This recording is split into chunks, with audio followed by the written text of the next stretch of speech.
Good morning friends. ഇന്ന് നമ്മൾ തിരിച്ച് കാനഡയ്ക്ക് പോവാണ് കേട്ടോ. അപ്പായുടെ അമ്മയുടെ വൈകുന്നേരം വീട്ടിൽ വെച്ച് കാണാമെന്ന് പറഞ്ഞ് പാക്ക് ചെയ്യാനുള്ള സാധനങ്ങളൊക്കെ എടുത്ത് ഞങ്ങൾ നേരെ പോയത് ഒരു നീണ്ട യാത്ര കഴിഞ്ഞ് വരുന്ന ഡെസ്റ്റിനെ പൊൻകുന്നത്ത് നിന്ന് കൂടി വീട്ടിലേക്ക് പോകാനാണ്. ഡെസ്റ്റിനെ പിക്ക് ചെയ്ത് വീട്ടിലെത്തിയപ്പോഴേക്കും രാവിലെ ഏകദേശം ഒരു 1:30 മണിയായി കാണും. എല്ലാവരും ഒന്ന് ഉറങ്ങിയതിന് ശേഷം രാവിലെ തന്നെ നമ്മുടെ അവസാനഘട്ട പാക്കിങ്ങിന്റെ തിരക്കിലാണ്. ബ്രേക്ക്ഫാസ്റ്റ് ഒക്കെ കഴിച്ചതിന് ശേഷം പാക്കിംഗ് ഒക്കെ തകൃതിയായിട്ട് നടന്നുകൊണ്ടേയിരിക്കുന്നു. ഉച്ചക്കത്തെ ലഞ്ചൊക്കെ കഴിച്ചപ്പോഴേക്കും നമ്മുടെ ലൗലിയമൊക്കെ വന്നിട്ടുണ്ട്. ലൂക്കച്ചനാണെങ്കിൽ ഇതെല്ലാം നോക്കി കണ്ട് ഫുഡൊക്കെ കഴിച്ച് അങ്ങനെ ഇരിപ്പായി. ഡെസ്റ്റിൻ ഉണ്ടാക്കുന്ന കട്ടൻ കാപ്പി അതൊരു 1.5 കട്ടൻ കാപ്പിയാണ് കേട്ടോ. ഇനിയൊന്നും ഇതുപോലത്തെ ഒരു കട്ടൻ കിട്ടാൻ പോകുന്നില്ലെന്ന് പറഞ്ഞ് എനിക്കും കിട്ടിയ ഒരു കട്ടൻ. സമയം പോകുന്നൊന്നും അറിയുന്നേ ഇല്ല കേട്ടോ. വളരെ പെട്ടെന്നാണ് ബാഗുകളെല്ലാം പാക്ക് ചെയ്ത് എല്ലാം ഒന്ന് അറേഞ്ച് ചെയ്ത് വെച്ചപ്പോൾ തന്നെ ഏകദേശം വൈകുന്നേരമായിരിക്കുന്നു. ലൂക്കാച്ചനെയും വാവനെ എന്നെയും എയർപോർട്ടിൽ കൊണ്ടുവിടാൻ വേണ്ടി ഒരു കൂട്ടം ആൾക്കാർ എത്തിപ്പോയിട്ടുണ്ട് കേട്ടോ.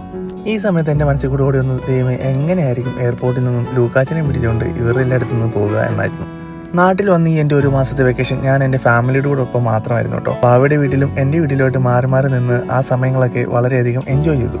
ലൂക്കാച്ചൻ തന്റെ ഗ്രാൻഡ് പേരൻസിനോടൊപ്പം വളരെയധികം സന്തോഷത്തോടെയും കളിയും ചിരിയൊക്കെ ആയിട്ടിരുന്ന ഒരു മനോഹരമായ നിമിഷങ്ങളൊക്കെ ആയിരുന്നു കടന്നുപോയത്. ഏകദേശം 9 കഴിഞ്ഞപ്പോഴേക്കും ഞങ്ങൾ കൊടുത്തി വീട്ടിൽ നിന്ന് ഇറങ്ങി രാവിലെ 1 മണിയായപ്പോഴേക്കും നെടുമ്പാശ്ശേരി എയർപോർട്ടിൽ എത്തിട്ടോ. എയർപോർട്ടിനുള്ളിലേക്ക് കയറുന്നതിന് മുന്നോടിയായി പുറത്തുള്ള ചായക്കടയിൽ നിന്ന് ഞങ്ങൾ ചായയൊക്കെ കുടിച്ചിട്ടോ. ലൂക്കാച്ചനാണെങ്കിൽ ചായ തട്ടിവിടുന്നുണ്ട്. പുറത്താണെങ്കിൽ അതിശക്തമായ മഴയും. ഞങ്ങളെ എയർപോർട്ടിൽ കൊണ്ടുവിടാൻ വേണ്ടി പപ്പായും അമ്മയും ഡെസ്റ്റിനും പിന്നെ അപ്പായും അമ്മയും ബോണിച്ചനും ജിബിനും എബിനും അരുൺചേട്ടനൊക്കെ ഉണ്ടായിരുന്നു. എനിക്കും വാവയ്ക്കും ലൂക്കാച്ചനും തിരിച്ചു പോകാൻ സമയമായിരിക്കാണ്. നാട്ടിലേക്ക് വരുമ്പോഴുള്ള ആ ഒരു സന്തോഷം തിരിച്ചു പോകുമ്പോൾ ആർക്കും ഉണ്ടാവില്ലല്ലോ. ഒരു വിധത്തിൽ എല്ലാവരോടും ബൈ പറഞ്ഞ ശേഷം ലൂക്കാച്ചനും കൂട്ടി ഞാനും വാവയും നേരെ എയർപോർട്ടിലേക്ക് പോയി. ബാഗേജ് ഒക്കെ ചെക്ക് ചെയ്ത് കയറ്റിവിട്ടതിന് ശേഷം ഞങ്ങളുടെ 3ന്റെയും ബോഡി പാസ് ഒക്കെ വാങ്ങി ഫ്ലൈറ്റിൽ നോക്കിയിരിപ്പായി. നീണ്ട 20 മണിക്കൂറത്തെ യാത്ര ചെയ്യാൻ പോകുന്ന എയർലൈൻസ് ഖത്തർ എയർവേസ് ആണ് കേട്ടോ. കൊച്ചിയിൽ നിന്നും ഫ്ലൈറ്റ് എടുത്ത് ഖത്തറിൽ ചെന്ന് ഖത്തറിൽ നിന്നും ടൊറന്റോ പിയേഴ്സൺ എയർപോർട്ടിലേക്കാണ് നമ്മുടെ യാത്ര. രാവിലെ 4:15 നമ്മൾ പോകുന്ന ഖത്തർ എയർവേസ് കൊച്ചി ഇന്റർനാഷണൽ എയർപോർട്ടിൽ നിന്നും ടേക്ക് ഓഫ് ചെയ്തു. ഖത്തർ എയർവേസിന്റെ സ്റ്റാഫൊക്കെ വളരെ ഫ്രണ്ട്ലി ആയിരുന്നു കേട്ടോ. ചെന്നപാടെ ലൂക്കാച്ചന് കിട്ടിയ ഒരു പൊതി. ലൂക്കാച്ചന്റെ യാത്ര സുഖകരമാക്കാൻ വേണ്ടി അവർ ഒരുപാട് സാധനങ്ങളൊക്കെ തന്നിട്ടുണ്ട് കേട്ടോ. അവന് വേണ്ടി ഒരു ചെറിയ ബേബി ഫുഡും പുതയ്ക്കാനുള്ള ഒരു കുഞ്ഞു പുതപ്പും ഡയപ്പർ, ക്രീം, വൈപ്സ് മുതലായ എല്ലാ സാധനങ്ങളും അവന് കിട്ടി. ഞങ്ങളുടെ ഈ യാത്ര ഏകദേശം ഒരു 4 മണിക്കൂർ എടുക്കുമായിരുന്നു കേട്ടോ.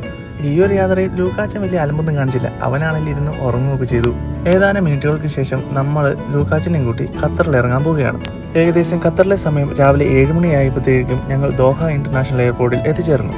കാനഡയ്ക്ക് വരുന്നതിന് മുന്നോടിയായി ഞാൻ 4-5 വർഷം വർക്ക് ചെയ്ത ഒരു സ്ഥലം കൂടിയാണ് ഖത്തർ. ഈ ഖത്തറിന്റെ മണ്ണിൽ കൂടെ ഒന്നും കൂടെ യാത്ര ചെയ്യാൻ സാധിച്ചതിൽ എനിക്ക് വളരെ സന്തോഷം തോന്നി കേട്ടോ. എൻ്റെ ഒരുപാട് കൂട്ടുകാർ ഇവിടെയുണ്ട്. എനിക്ക് അവരെ ഒന്നും കാണാൻ സാധിച്ചില്ല, കാരണം 1.5 മണിക്കൂർ ലേ ഓവർ മാത്രമേ നമുക്കുണ്ടായിരുന്നുള്ളൂ. ഖത്തറിലെ എയർപോർട്ടിൽ കൂടെ ഞാനും വാവയും ലൂക്കാച്ചനും ഒരുപാട് കാഴ്ചകളൊക്കെ കണ്ടതിന് ശേഷം നമ്മുടെ അടുത്ത ഫ്ലൈറ്റിൻ്റെ അടുത്തേക്ക് യാത്രയായി. നമ്മുടെ 2ാമത്തെ കണക്ഷൻ ഫ്ലൈറ്റ് ഖത്തർ എയർവേസ് തന്നെയാണ്. പക്ഷേ ഈ ഒരു യാത്ര ഒരുപാട് ദീർഘം കൂടിയതാണ്. അടുത്ത വീഡിയോയിൽ ഖത്തറിൽ നിന്നും കാനഡയ്ക്ക് പോയ യാത്രാ വിശേഷങ്ങളൊക്കെ ആയിട്ട് കാണാം കേട്ടോ. Bye bye.